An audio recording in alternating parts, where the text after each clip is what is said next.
ভিন্ডি ভাজার একটা recipe share করব। নমস্কার বন্ধুরা, সীমাস কিচেনে আপনাদের সকলকে স্বাগত। আপনারা অনেক রকমভাবে আলু ভেন্ডি ভেজেছেন, তবে একবার এইভাবে বানিয়ে দেখুন, খেতে দারুণ লাগবে।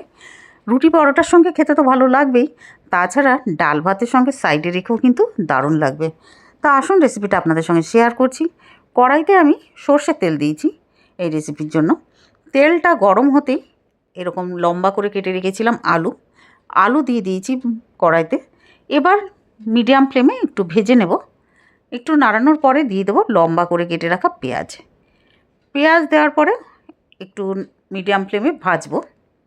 তারপরে আমি কি করব, ঢাকনাটা লাগিয়ে দেবো লো ফ্লেমে। 2 মিনিটের জন্য লো ফ্লেমে ঢাকনা লাগিয়ে রাখবো, তাতে আলুটা একটু সেদ্ধ হয়ে যাবে, কারণ আলু ভেন্ডির হিসাবে সেদ্ধ হতে টাইম লাগে। এবার 2 মিনিট পরে ঢাকনাটা সরিয়ে এবার কি করব, আগে থেকে কেটে রাখা ভেন্ডিগুলোকে সবার আগে ধুয়ে একটু শুকিয়ে নিয়েছিলাম টাওয়েল দিয়ে, তারপরে এরকম করে কেটে নিয়েছিলাম।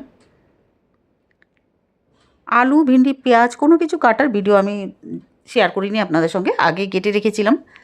এবার দেব হলদি পাউডার সঙ্গে রেড চিলি পাউডার দিয়ে মিক্স করে নেব, ভালোভাবে ভাজবো। বেসিক্যালি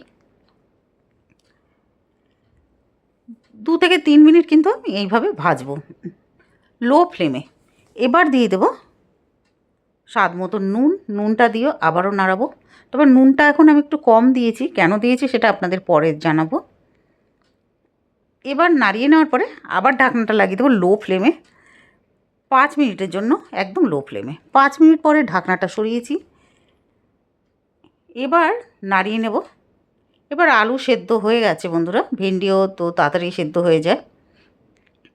উপর থেকে দিয়ে দেবো ম্যাগি মশলা। নুন এই জন্য কম দিয়েছিলাম তখন, কারণ ম্যাগি মশলাতে নুন থাকে, সেই জন্য।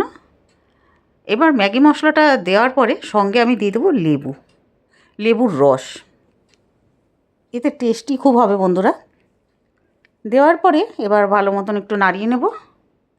এবার ঢাকনাটা লাগিয়ে দেব 2 মিনিটের জন্য লো ফ্লেমে।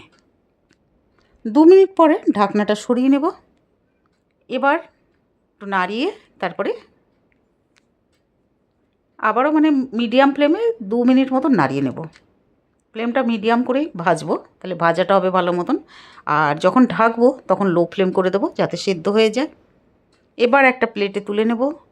কতটা সিম্পল না বন্ধুরা বানানো, কিন্তু খেতে সত্যি দারুণ লেগেছে। একবার বাড়িতে বানিয়ে ফেলবেন। আশা করছি ভিডিওটা ভালো লেগেছে। ভালো লাগলে প্লিজ লাইক, শেয়ার ও সাবস্ক্রাইব করে দেবেন। আবার দেখা হবে নতুন ভিডিওতে। আপনারা ভালো থাকুন, সুস্থ থাকুন, এই কামনা করে ভিডিওটা এখানে শেষ করছি। তবে কমেন্ট করে জানাবেন কিন্তু খেতে কেমন লাগলো। অনেক অনেক ধন্যবাদ।